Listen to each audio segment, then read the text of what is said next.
والصلاة والسلام على أشرف المرسلين. maanta oo aynu isu soo bax ballaaran sameynay waxaan jeclay xafladii kadib inaan halkan uga mahad celiyo bulshadii reer Sheekh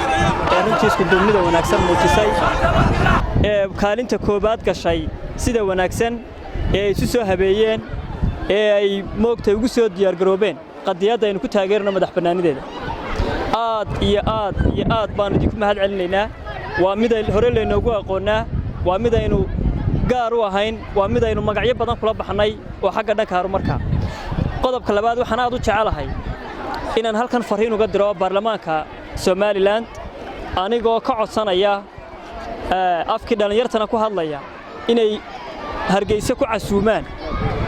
baarlamaanka ama xubnaha baarlamaanka ka tirsan Ingiriiska ee qadiyadeena maanta halkan isugu nimi dhaqdhaqaajiyay ee golayaasha caalamka soo dhigay ama u soo bandhigay ama keenay inay markaa maxay inoogu casuumaan Hargeysa oo ay baarlamaankeena hor keenaan ama jamhuuriyadda Soomaaliland si ay wax badan inoola arkaan ayaan aad iyo aad u soo jeedin lahaa qodobka saddexaad aan doonay waxa weeye Soomaalidu wax mahmahay badan bay leedahay waxa kamid ah gabayadii abwaanadii naga horeeyay markay laba libaax hilib dhex maro way ku murantaa cad macaanka kuruska iyaba way isku maagaan balse waxay heshiiyaan markuu dhidar u muuqda qadiyada Soomaaliya ee dhaqdhaqaajinaysa faraha kula jirta madax banaanida Soomaaliland ee shucuurta shacabka waxaan leenahay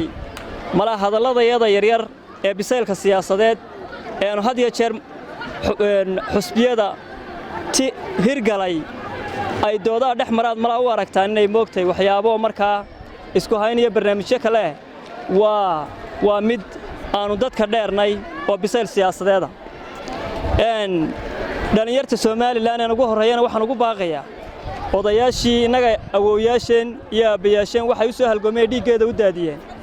inaynu calankanaynu maanta hoos taaganahay aynu gaar u yeelano inaga waxay noo ballana inaynu ictiraafkii ka hawlgalno oo raqba waa ku rageeyay maanta inaga awoodii iyo xoogii iyo dhuuxii